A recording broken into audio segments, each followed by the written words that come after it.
네, 지금부터는요, 우리 윤현호 전문가님과 함께 해보도록 하겠습니다. 전문가님 안녕하세요. 네, 안녕하세요. 윤현호입니다. 네, 반갑습니다. 우리 전문가님께서는요, 지난 10년간 가격이 계속 오르고 있는 토지에 대해서 아주 집중적으로 이야기를 나눠보신다고 하시는데요. 전문가님, 이렇게 계속 오르고 있는 토지, 시장에 지금도 투자할 기회가 아직도 남아있는 건가요? 네, 토지 시장에 대한 접근은요, 세 가지 측면에서 볼 수가 있습니다. 국가에서 진행하는 국제 사업이 있고요. 그리고 지자체에서 진행하고 있는 지역 현안 사업이라는 게 있습니다. 세 번째로는 민간 건설 사업에서 진행하는 민간 도시 개발 사업이 있는데요. 이 세 가지의 측면에서 토지 시장에 대한 투자로 접근을 하시게 되면 아직은 기회가 있다고 말씀드릴 수 있겠습니다. 올 하반기에 가장 또 부동산에 이슈가 될 수 있는 내용인데요. 토지 보상에 관련된 겁니다. 토지 3기 신도시에 대한 비롯해서 공공택지지구 도시 개발 사업들에 대한 현황이 올 말부터서 내년까지 50조에 해당하는 토지 보상이 풀릴 계획입니다. 그로 인해서 부동산 가격의 상승에 또 하나의 불쏘시개가 되는 게 아닌가 하는 예측을 갖고 있고요. 과거에도 토지 보상으로 인한 주택 가격 상승과 그리고 토지 시장으로의 이런 유입됐던 사례들을 보시는 것처럼 현 정부에 대한 부동산 보상으로 인한 부동산 시장에 대한 변화가 있을 거다라고 보고 있습니다. 한 가지 그 측면에서 좀 차이가 있다면 현 주택 시장에 대한 정부의 규제 정책이 크다 보니 거기에 따른 대체할 수 있는 부동산에 대한 관심이 많아지고 있는데요. 거기에 따라서 토지 시장에 대한 관심도 함께 높아져 가고 있습니다.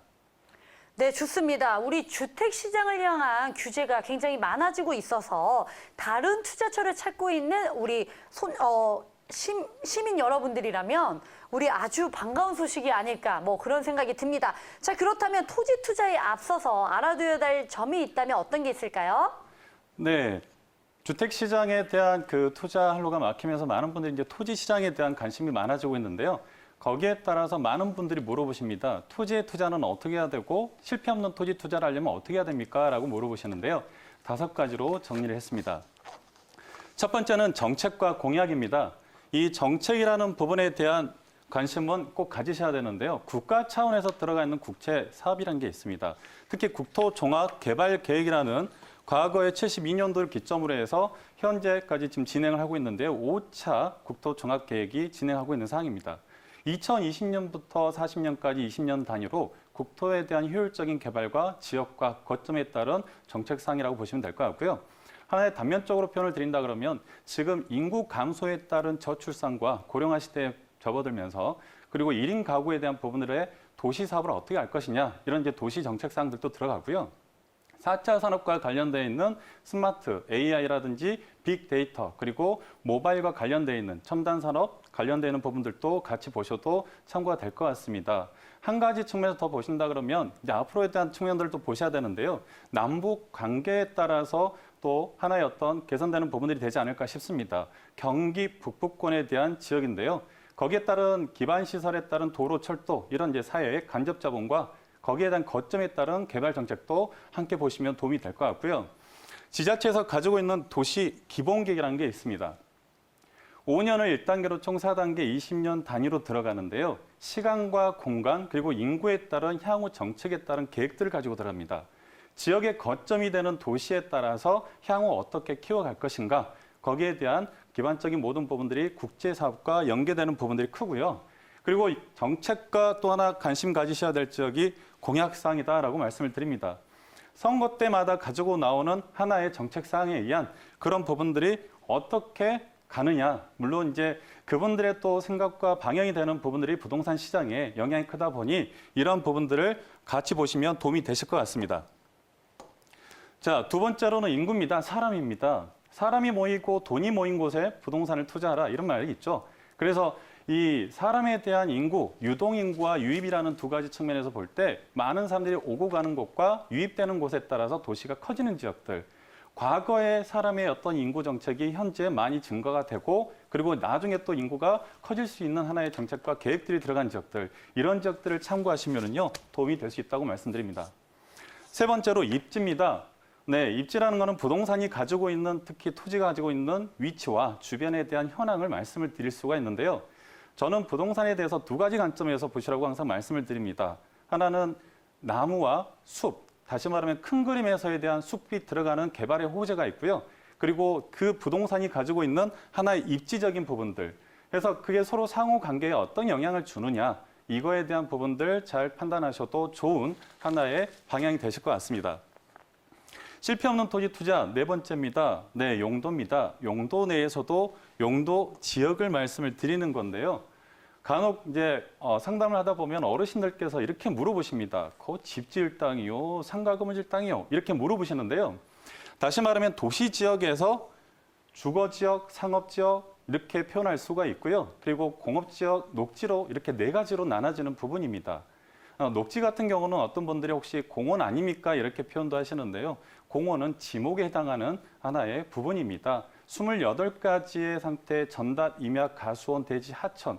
그러니까 땅의 이름의 목적을 가진 걸 지목이라 하고요. 녹지는 용도 지역 내에서 하나의 부분이죠. 그래서 그 녹지는 세 가지로 나눠지는 게 자연, 생산, 보존 녹지 이렇게 분류가 됩니다. 거기에 따른 바닥 면적 건폐율과 연면적에 따른 층수가 올라가고요. 향후의 건축물에 대한 부분들이 차이가 있다고 보시면 되겠습니다. 비도시 지역에 따라서 관리 지역이 있고요. 그리고 농림 지역, 그다음에 자연환경 보전 지역이라는 게 있습니다. 특히 자연환경 보전 지역은 모르셔도 될 것 같아요. 중요하지 않기 때문에. 근데 관리 지역에 대한 부분들은 세분화가 되는데요. 계획, 생산, 보전 이렇게 세 개의 관점에서 나눠지고요. 거기에 따른 건폐율과 용적률에 따라서 건축물에 대한 부분들이 또 나눠진다고 보시면 될 것 같습니다. 자, 실패 없는 토지 투자 다섯 번째입니다. 네, 어떻게 보면 가장 또 중요한 하나의 부분인데요. 안고 없는 찐빵 이런 표현 들어보셨죠? 내가 찐빵을 먹으려고 샀는데 열어보니까 안고가 없어요. 그러면 어떠세요? 얼마나 허무하고 황당하고 야 이걸 내가 사야 되나? 라는 후회하는 부분들이 크죠. 그래서 부동산에서는 가장 어떻게 보면 미래의 가치에 대한 평가를 네, 개발의 호재다라고 표현을 합니다. 그러면 이 개발에 대한 호재는 어떤 부분들로 접근을 해야 되느냐? 네, 네 가지로 정리를 했습니다. 첫 번째는 SOC 사업과 관련되어 있는 도로, 항만, 철도에 대한 부분입니다. SOC라는 건 사회 간접자본, 소셜 오브 더 캐피탈 이렇게 이야기를 하죠. 기반 시설입니다. 도로가 없다가 도로가 들어오면 사람이 움직이고 차량들이 또 많이 들어오죠. 그로 인한 부동산에 대한 미치는 영향이 큽니다. 그리고 철도에 대한 부분들도 하나의 교통의 수단이 되는 거고 항만도 마찬가지죠. 이걸 이제 세 번에 나누게 되면 네, 도로는 구도부터서 고속도로까지에 대한 분류를 할 수가 있는데요. 특히 이 고속도로는 달리는 도로입니다. 그렇기 때문에 고속도로에 지을 수 있는 건축물은 휴게소 빼고는 지을 수가 없습니다. 그럼 투자에 대한 관점에서는 어디를 봐야 되느냐? 고속도로는 네, 인터체인지, IC라는 나들목을 집중으로 해서 개발 압력을 받는다라고 보시면 됩니다.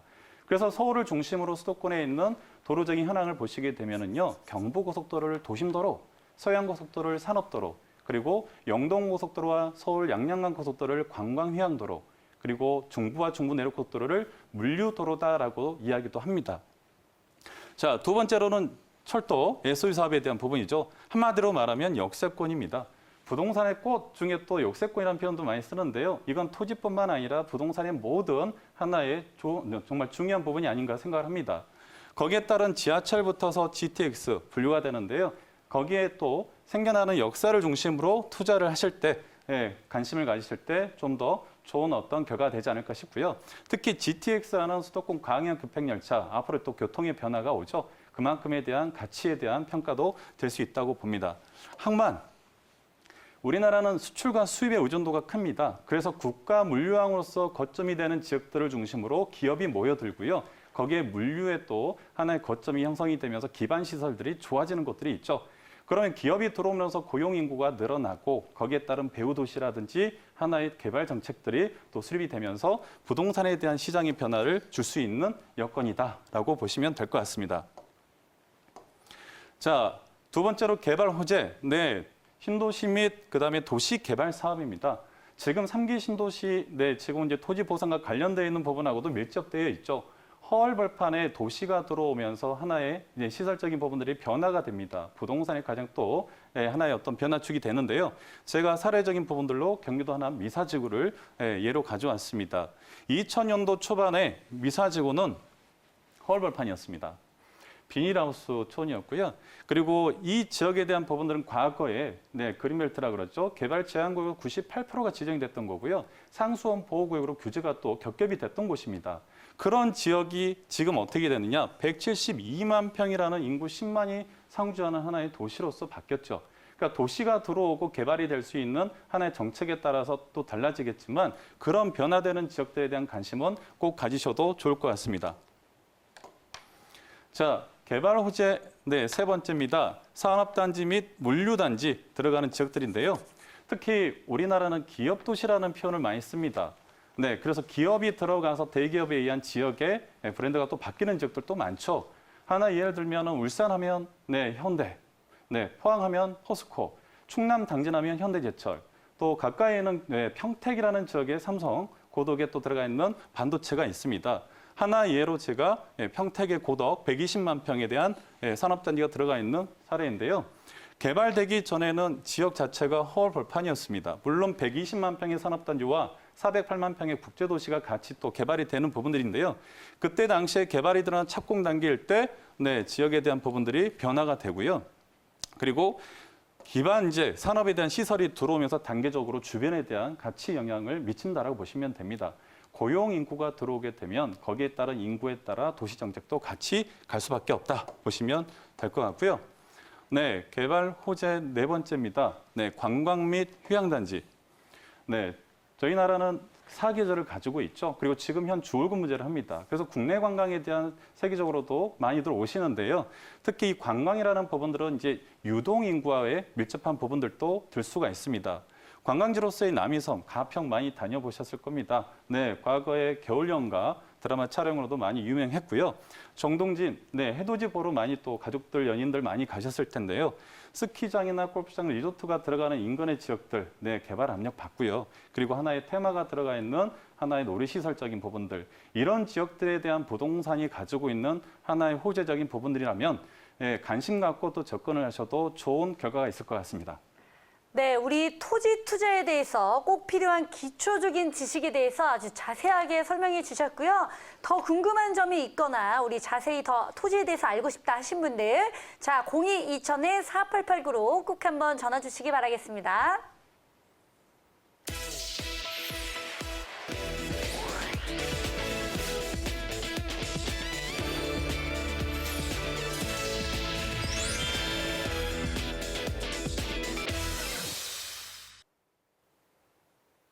생방송 부동산 지금부터는요, 우리 토지의 가치가 돋보이는 아주 지역들을 엄선해서 자세히 분석하는 시간 가져보겠습니다. 자, 오늘은 어떤 지역을 또 분석할 수 있을까요, 전문가님?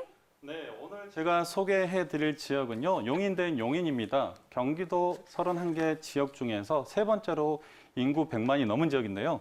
특히 서울과의 접근성이 좋고요. 그리고 경부고속도로 측에서도 가장 핫한 지역이죠. 보시는 지금 경계 입지 여건을 보시게 되면요, 서울과의 접근성, 그리고 바로 위에가 성남입니다. 그리고 시계 반대 방향으로 보시게 되면 수원시가 접해 있고요. 바로 밑으로 오산을 비롯한 화성이라는 지역, 동탄 신도시가 있죠. 화성이 접해 있고요. 그리고 밑에 평택이라는 곳이 있습니다. 용인에 지금 들어가 있는 바로 남쪽에는 이제 안성과 그리고 이천, 경기도 이천을 비롯한 경기도 광주권이 같이 입지적으로 접해 있는 곳입니다. 용인은요, 경부고속도로 축에 따라서 그리고 중부고속도로와 함께 하나의 교통의 양쪽에서 받는 샌드위치의 어떤 개발 압력을 받았던 곳입니다. 거기에 지금 영동고속도로가 들어가면서 사통팔달의 신갈분기점으로 개발에 대한, 교통에 대한, 도시에 대한 부분들이 서울과의 접근성적인 부분들까지 같이 있었던 곳이다라고 보시면 될 것 같고요. 자, 용인의 생활권을 나누게 된다 그러면 처인 중심 생활권과 그리고 수지 기흥 생활권으로 세 개의 권역으로 나눌 수 있습니다. 1970년도 경부고속도로가 개통되기 전에는 이 용인이라는 지역은 처인구가 가장 메인 중심 도시였습니다. 그러다가 70년도 경부고속도로 개통되고 나서 서울과의 접근성이 좋아지고 그리고 영동고속도로가 개통이 되면서 신갈이라는 거점의 분기점을 통한 하나의 중심이 수지 기흥권에 모여들게 된 거죠. 그리고 거기에 따라서 이제 교통에 대한 전철 라인이라든지 서울에서 용인간 고속도로에 대한 부분들도 하나의 축으로 되면서 지금의 현재 인구 107만이라는 도시가 앞으로 향후 128만에 대한 계획을 갖고 있는데요. 거기에 지금 현 인구의 77%가 지금 수지 기흥권으로 모여 있다 보셔도 될 것 같습니다. 그러다 보니까 상대적으로 저평가되어 있는 이 처인구라는 지역에 현재 교통적으로 제2 외곽순환도로와 그리고 서울 세종간고속도로 안성 구간까지 지금 들어가는 부분에 22년 개통 계획인데요. 교통망이 또 하나 이제 호재로서 접근을 갖고 있습니다. 네, 용인시 철도망을 보시게 되면 노란색으로 접해 있는 데가 지금 분당선 라인이고요. 그리고 빨간색이 신분당선 라인으로 보시면 됩니다. 특히 신분당선 같은 경우는 강남에서 출발을 해서 네, 판교 그리고 광교 신도시까지 개통이 되어 있는데 거기에 따른 부분에 있어서 지금 수원의 홍매실까지 연장되는 부분들 진행하고 있고요. 추후에 하성으로도 가야 되지 않느냐 이야기를 하고 있습니다. 동서축으로 연결되어 있는 기흥에서 들어가 있는 용인경전철, 에버랜드까지 개통이 되어 있고요. 지금 수서에서 광주 구간이 확정이 되다 보니 연장선으로 에버랜드에서 남사, 동탄으로 가야 되지 않느냐 이야기가 또 되고 있습니다. 거기에 따라 신봉, 그래서 동백 구간 라인 자체 보고 있고요. 그리고 기흥에서 지금 광교, 중앙광교까지 경전철 라인 연장 이야기도 나오고 있죠. 하나 더 또 이야기 드린다면 인덕원에서 지금 동탄으로 가는 구간의 흥덕역 라인들 보실 수 있을 것 같고요. 가장 또 하나 핫한 부분이 GTX A 구간 라인입니다. 그래서 삼성역을 기점으로 해서 지금 파주 운정까지 연장되는 부분, 그리고 동탄까지 들어가 있는 부분들인데요. 24년 계획으로 지금 진행하고 있습니다. 중간에 지금 용인, GTX 여기 들어갑니다. 그래서 그 환승하는 역이 지금 구성역으로 보는데요. 특히 수지 기흥 이 라인 쪽에서 가장 또 하나의 사업이 되는 게 용인 플랫폼 시티 84만 평 도시 개발이 잡혀 있다 보시면 될 것 같습니다. 자, 용인 도시 발전축은요, 세 가지 측면에서 말씀드릴 수가 있습니다. 경부 강역축이 있고요. 그리고 동서 중심축, 그리고 신성장축으로서 지금 들어가 있는 서울 세종간 고속도로 축 이렇게 보시면 될 것 같습니다. 1970년도 개통된 경부 라인 쪽으로 해서 서울과의 접근성적인 부분들이 좋아지다 보니까 경부 축에 대한 부분들은 가장 핫하다라고 말씀을 드리고 있고요. 거기에 따른 도시적인 여건들, 경제적인 여건들이 많이 활성화됐죠. 특히 삼성 반도체 라인으로서도 설명하기도 합니다. 동서축에 따른 중심축, 보시는 것처럼 행정의 시청을 소재하고 양지의 물류 거점으로서의 개발이 또 잡혀 있다라고 보시면 될 것 같고요. 신성장축에 따라서 포곡과 모현 그리고 원삼이라는 인터체인지를 볼 수가 있는데요. 하나의 포곡 모현 같은 경우는 가장 대표적인 게 에버랜드를 비롯한 관광 휴양권이죠. 그리고 원삼이라는 처인구 자체에 대한 하나의 호재가 뭐냐 그러면 뒤에서도 또 말씀을 드리겠지만 SK 하이닉스 135만 평에 대한 기업이 들어왔다라는 거에 대한 부분을 말씀드릴 수 있겠습니다. 용인시 처인구가 가진 개발에 대한 호재는 무엇이냐? 저평가된 지역. 상대적으로 수지 기흥구보다 저평가가 되어 있기 때문에 향후 앞으로 개발에 대한 가치가 크다라고 말씀드릴 수 있을 것 같고요. 이 저평가된 가장 또 하나의 이유가 뭐냐 그러면 교통에 대한 부분입니다. 접근성이 떨어지기 때문에 개발에 대한 압력 자체가 부족한 거죠. 그러면 지금 현재 처인구에 대한 앞으로의 또 호재가 되는 부분들은 수도권 제2외 악순환도로하고 서울 세종간 고속도로에 대한 접근성의 인터체인지가 열리게 되면 상당수 많은 부분들이 변화가 되겠다 말씀드릴 수 있고요. 거기에 따른 SK 하이닉스 135만 평에 대한 처인구 원삼에 대한 가치 변화, 지역적 관심 가지셔도 좋을 것 같습니다. 양지에 지금 CJ 물류단지 들어와 있고요. 용인 국제 물류단지 30만 평에 대한 준하는 이상 지금 진행하는 사업으로 가고 있습니다. 그리고 주변으로 처인구의 용인 테크노밸리를 비롯한 덕성 2산업단지와 그 외 산업단지 공업지역들에 대한 부분들도 활발하게 진행되고 있고요. 기업이 들어오게 되면 고용 인구로 인한 도시 개발 사업도 추가적으로 같이 본다라고 보시면 되겠습니다. 자, 처인구 중심권역에 대한 부분들 구상도인데요. 시청을 소재하고 있는 지역입니다. 그래서 시청의 행정타운을 중심으로 보고 있고요. 남사 이동 지역 같은 경우는 남사 IC, 지금 현재 경부 축에 따라서 공사를 하고 있습니다. 그래서 문이 열리게 되면 가장 또 하나 영향을 받는 게 오산이라든지 화성에 대한 부분하고 평택에 대한 부분들도 같이 볼 수 있을 것 같고요. 거기에 따라서에 대한 입지 관심 가지셔도 좋을 것 같습니다. 양지는 물류에 대한 부분들 보시는 거고요. 그리고 포곡과 모현은 에버랜드를 비롯한 관광 거점, 그리고 원삼은 SK가 들어가는 부분에 135만 평에 대한 기업 거점의 도시가 될 것 같고요. 배감이라는 지역은 6차 산업과 관련되어 있는 하나의 농촌 지역으로서 6차 산업이 뭐냐 물어보시는 분들이 계세요. 1차 농업, 2차 생산, 가공 산업이고요. 3차가 서비스 산업이죠. 이 세 가지를 합쳐놓은 하나의 농촌의 이익이 될 수 있는 산업, 그게 6차 산업이다라고 보시면 될 것 같습니다. 자, 용인시 6차 산업과 연계해서 벨트를 보시면요. 잘 정리가 되어 있는데요. 경부 고속도로 축에 따라서 수지 기흥 자체가 R&D 기반, 그리고 융복합 클러스터로서 들어가 있고요. GTX, 그리고 여기에 따른 이제 삼성 반도체 라인으로서 핫한 부분이다라고 볼 수 있습니다. 밑으로는 남사 인터체인을 기점으로 해서 남사 용인 테크노밸리와 복리산업공업지역하고요. 남사 산단, 비롯한 이제 첨단 거점으로서의 개발 축이 잡혀 있고, 거기에 따른 이제 모현하고 포곡축은 문화관광 거점, 다시 말하면 에버랜드를 비롯한 주변의 사람들이 많이 와서 묵고 놀고 즐길 수 있는 곳이죠. 그리고 용인의 중심 산업 거점이 되는 부분의 행정과 그리고 국제 물류 유통, 그리고 대학가들을 중심으로 한 도시의 거점이 되겠다 말씀을 드릴 수 있을 것 같고요. 양지는 아까 말씀드렸던 것처럼 물류의 하나의 중심이 축이 된다라고 보시면 되겠습니다.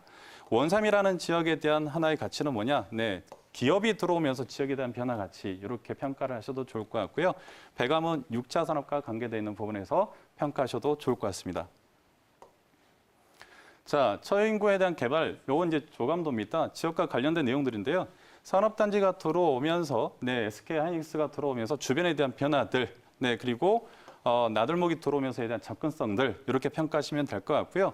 용인 국제물류단지와 CJ 그리고 테크노비를 비롯한 기업들에 대한 부분들을 보시는 겁니다. 자, 경기도 용인시, 다시 한번 정리를 하겠습니다. 용인이라는 지역, 왜 용인이 되느냐? 인구가 지금 100만이 넘었습니다. 경기도 31개 지역에서 세 번째로 도시가 100만이 넘은 지역인데요. 첫 번째 수원시, 두 번째가 고양시죠. 그래서 이 세 번째에 대한 부분에 있어서 도시가 커지면서 앞으로 향후 128만이 되는 지역이고요. 서울과의 접근성이 좋고 경부고속도로와 영동고속도로를 축으로 하나의 십자 형태의 사통팔달, 그리고 제2 외곽순환도로와 서울 세종간 고속도로가 들어가면서 원삼과 모현, 그리고 포곡과 서용인이라는 인터체인지가 22년도에 다 열리기 때문에 거기에 따른 거점으로 보시면 좋을 것 같습니다. 수지 기형에 따른 부분들, GTX하고 그다음에 용인 플랫폼 시티 84만 평 준하는 도시개발 사업, 그리고 남사 인터체인지가 열리면서 하나의 산업벨트, 그리고 포곡과 모현은 관광, 휴양 거점으로 보시고요. 용인시청에 들어가 있는 행정타운과 원삼이라는 SK, 그리고 배감이라는 6차 산업과 관계되는 부분들, 이런 지역들에 대한 하나의 정리가 되셔서 접근하시면 좋은 하나의 기회가 되지 않을까 싶습니다.